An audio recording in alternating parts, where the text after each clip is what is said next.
Hey, what's up, folks? Your friend Dean Kulaweera here. Hope you're doing amazing. Hope you're doing fantastic. You're pushing through in your job search and you're ready to kick the week off on the right foot with the right foot. What I wanted to talk about today, folks, is networking, right? Specifically, networking with the recruiters because I hear this, fairly frequently, I'd say, from job seekers, who reach out to me, whether on LinkedIn or social media or whatever social media channel they follow me at. And they're like, Dean, I'm reaching out to recruiters. I'm trying to connect with them. I'm trying to recruit with them. And you're always telling us, Dean, to build relationships with recruiters. Well, how do I build those relationships if they're not even responding? They're not getting back to me. They're not, open to communicating with me. Now, just wanted to clear something up real quick, folks. What I'm talking about today is the early stages of the relationship. All right, the networking stage where neither of you have spoken to each other. This is not like a situation where you're being represented by a recruiter or you're in an active interview cycle at a company and they're not getting back to you, they're not ghosting, they're ghosting you and all that stuff. That's not what I'm talking about here. What I'm talking about here is the actual early stages, right? How do you even get in communication with? How do you get the attention of recruiters?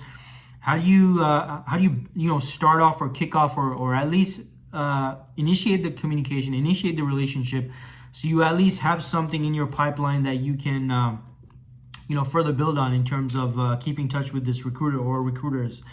So what I wanted to talk about real quick today is, I wrote an article about this. I released it earlier today, and I just wanted to talk to you folks about this as well, right? So maybe you're listening to this on Anchor or one of the podcast platforms, or maybe you're watching this on YouTube. If you're watching this on YouTube, hit me up with a like and let me know in the comments what strategy you're using to network with recruiters. Feel free to share that in the comments.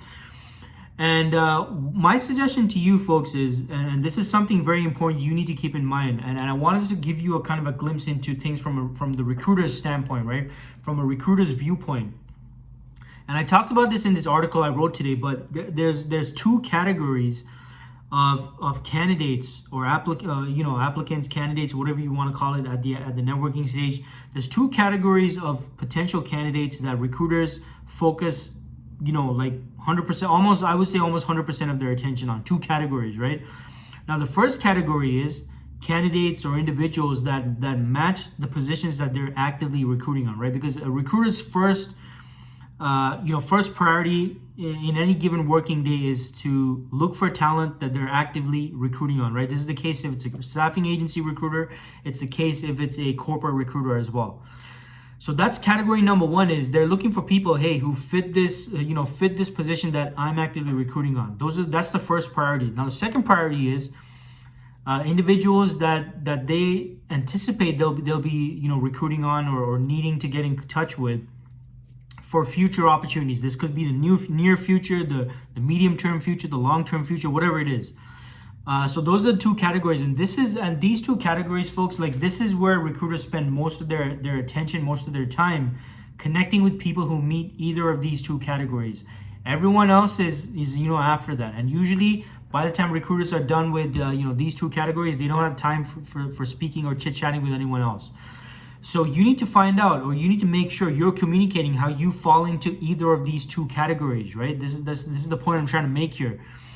So this is why your messaging needs to be really clear on what skills you have, what experience you have, what projects you've been a part of, what industries you've worked in. These are the things that are going to help the recruiter quickly determine, right? Like within a couple of seconds of reading your message, your email, or even your phone introduction, you need to mention and get to that as soon as possible. So the recruiter, right? The recruiter, consciously or subconsciously, they're trying to figure out, hey, is this person reaching out to me? Do they fall into the two categories? Category number one is positions I'm actively recruiting on right now. Category number two is positions I'm not actively recruiting on right now, but I anticipate I will be recruiting on such positions in the near future or at some point in the future. So as you're formulating your networking message, right? You're formulating your introduction message, or maybe your introduction phone call. Maybe you're trying to phone call, or maybe you're sending out a message on LinkedIn or a connection request on LinkedIn. This is why, folks, and I talk about this all the time on social media, right? When I post my stuff, this is why you have to write a complete message. This is why a lot of you sending out messages that have no content, like aside from, hey, how's it going? Or hey, how are you? Recruiters do not have the time to chit chat back and forth to figure out what category you end up with. So make it easy on recruiters, folks.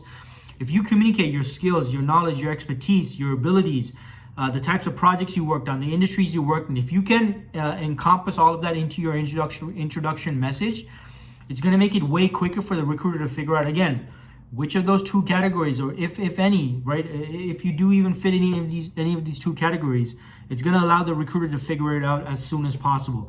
Now, the other thing I wanted to emphasize is, in order for you to increase your chances of getting the attention of these recruiters who might be looking for someone like you, and someone like you meaning someone who falls into either of these two categories, I would suggest, folks, put your focus and your attention on recruiters who specialize in your field, your skill set, or your industry, because that increases your chances of getting their attention when you send out these messages, right? These direct messages. So look, the point here, folks, is, always keep this in mind, right? When you're formulating your message, your introductory message, when you're trying to network with recruiters, you're sending out that introduction, make sure your message communicates and makes it easy for the recruiter to figure out if you fit those two categories I spoke about today. And this is what you got to be doing in order to generate interest and make the recruiter want to actually get in touch with you, communicate with you, and consider you either for current opportunities they're actively recruiting on, or for future opportunities they anticipate that you might be a good potential fit for. All right. So hey, if you found this information helpful, make sure, if you're watching this on YouTube, hit me up with a like. Hit me up with a share, share it with your network. Let me know in the comments how you're going to implement this into your job search, because it's very important. And look, if you're listening to this on Anchor, if you're listening in for the first time, hey, make sure you hit subscribe for more job search content. I release job search content on a regular basis to help you folks out in your job search, right? And hey, if you want free job search resources, make sure you check out my website. It's on my hat here. If you're watching this on YouTube, it's dkglobaltalent.com, dkglobaltalent.com. Check me out on dkglobaltalent.com. And hey, follow me on all my social media, folks. I'll drop a link in the description for the video, so you can check me out on all my social media platforms. I'm constantly putting on job search tips, advice, and strategies to help you folks out in your job search, right? All right. So hey, thanks for listening. Again, hit me up with a like, hit me up with a subscribe, and I'm gonna keep the content coming through. All right. Hey, all the best in your job search, and keep it moving, folks.